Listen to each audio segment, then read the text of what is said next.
आज अयोध्या में भगवान राम पुनः अपने घर में पधारेंगे, यह सौभाग्य की बात है। लेकिन हम यह बात नहीं जानना चाहते हैं, हम अपने घर में आएंगे, आ गए, लेकिन राम के आज जो अयोध्या में जो मूर्ति बनाएगा, सबरी, जटायु, ये निषाद राज, ये केवट, ये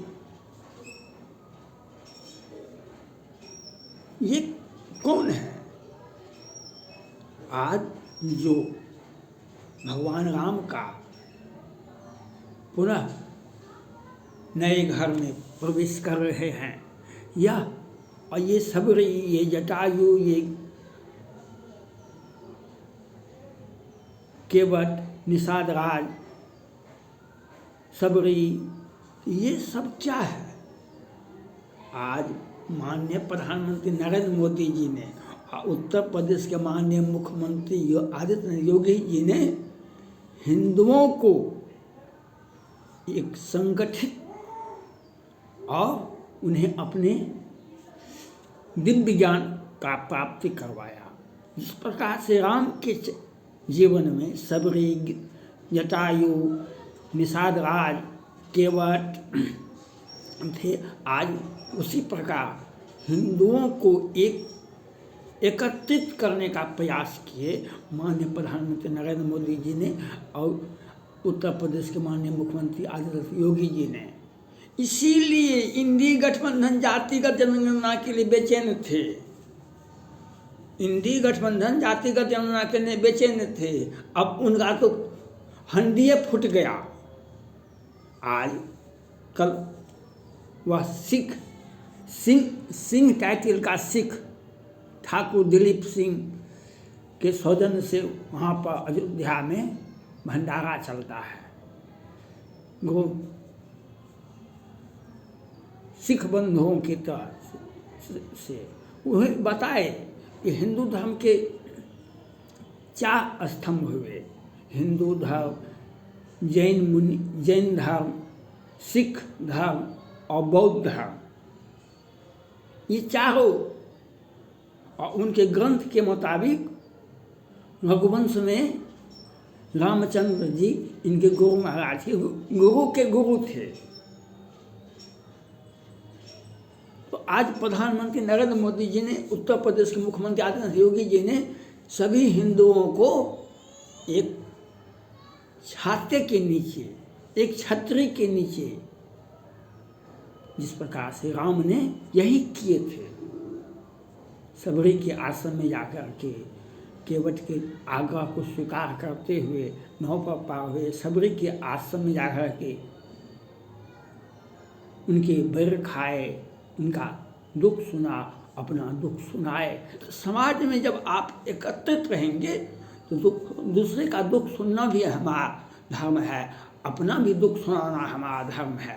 सबरी ने ही बताया, आइए आगे जाइए, पंपासा नदी पर पार कीजिए, हनुमान जी आपको मिलेंगे।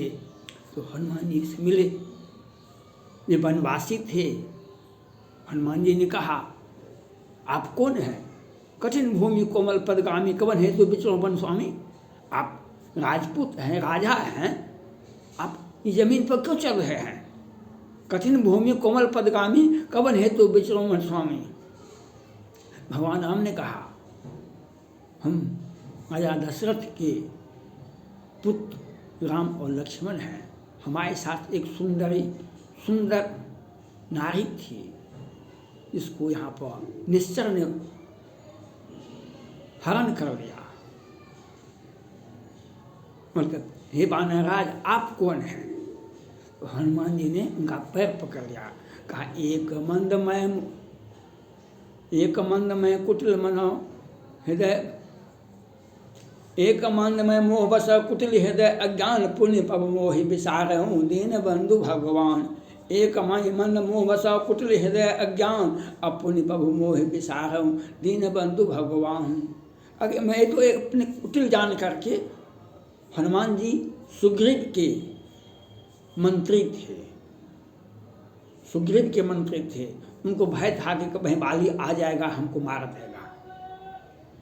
तो इसलिए हनुमान जी वेश बदल कर आए थे भगवान राम के पास। जब दोनों में परिचय हो गया तो हनुमान जी ने कहा मैं तो कुटिल हृदय से आपका परिचय लेने के लिए और आपने तो हमको पुनः विसार ही दिए। तब दोनों में जो सदा सदा के लिए चलता रहा। तो आज माननीय प्रधानमंत्री नरेंद्र मोदी जी और उत्तर प्रदेश के माननीय मुख्यमंत्री आदित्यनाथ योगी जी ने सभी हिंदू धर्मों को, जब बाराक ओबामा भारत आए थे 14-15 में, उन्होंने आकर के कहा कि ये जो आप जो नारा दे रहे हैं घर वापसी का, यह आपके लिए अच्छा नहीं होगा। वे अमेरिका के राष्ट्रपति थे तत्कालीन, उनको बोलने का अधिकार, घर वापसी तो हर हाल में होगा। जैन मुनि को यह एहसास होना चाहिए हम हिंदू हैं, सिख समुदाय को यह होना चाहिए हम हिंदू हैं, बौद्ध धर्म को यह होना चाहिए हम हिंदू हैं, और हिंदू को हम होना चाहिए हम जाति धर्म विभेद में नहीं हैं, हम सबरी हैं, हम क्षत्रिय हैं, हम ऋषि हैं, हम मुनि हैं, हम निषाद राज हैं, हम मुसहर जाति से आते हैं, हम हरिजन जाति से आते हैं, राम हम हैं, हम रहीम हैं। ये नहीं होना चाहिए, ये होना भी चाहिए हम अंत में हम एक भारतीय हैं, हम एक हिंदू सनातन धर्म हैं। और ये जो बहुत दिनों के बाद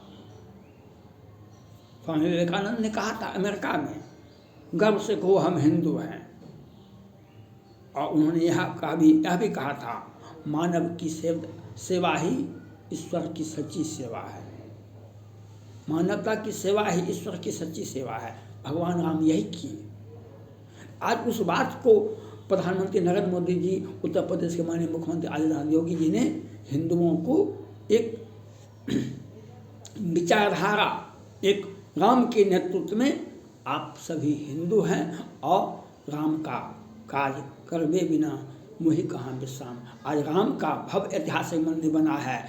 माननीय प्रधानमंत्री नरेंद्र मोदी जी, उत्तर प्रदेश के माननीय मुख्यमंत्री आदित्यनाथ योगी जी को ये श्रेय जाता है, और हम उनका काम करते हैं, वे अपना काम करेंगे। वह अपना काम करेंगे तो हम सबको सुरक्षित रखेंगे। सरकन से जुड़ा इंडी गठबंधन, जातिगत गणना हमारे जीवन का श्रेय है, हमारे जीवन का भविष्य है, हमारा राजनीति चलता रहेगा।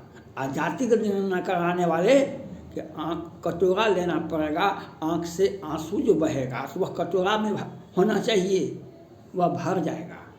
क्योंकि हिंदू 80% नहीं 90% पूरा भारत में है, और ये जाति गणना करवाने वाले कहीं 1%, कहीं 2%, कभी 10% हैं।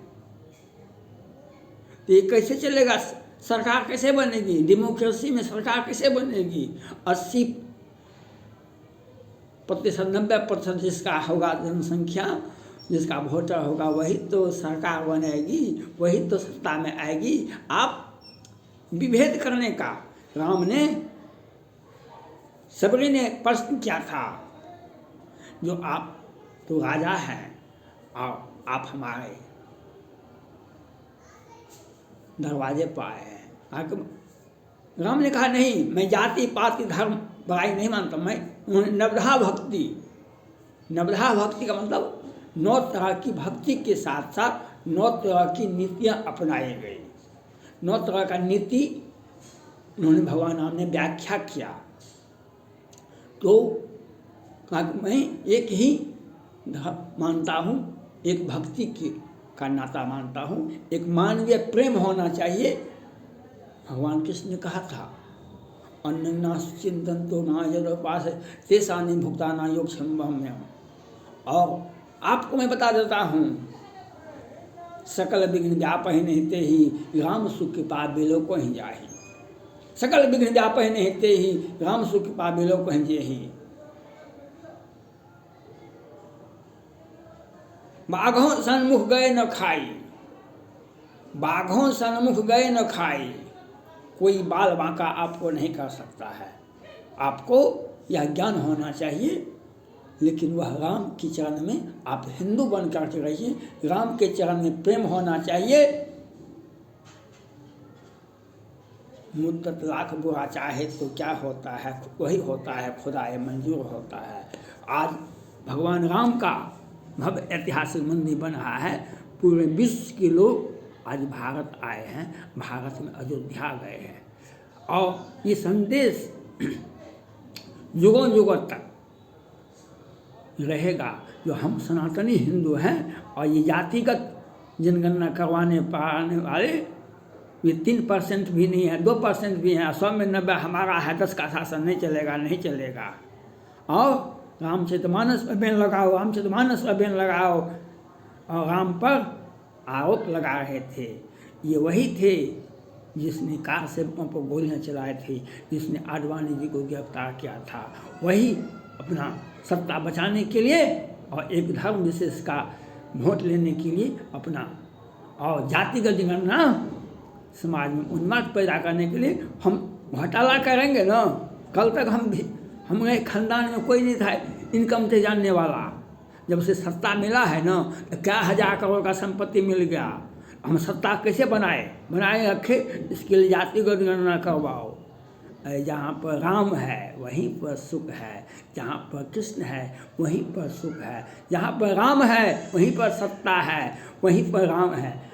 राम ने कहा था कि वैकुंठ जाने के पहले अपने पुत्र से सभी भाई के सभी पुत्रों को राज बांट दिए, और लव को कहा, हे पुत्र,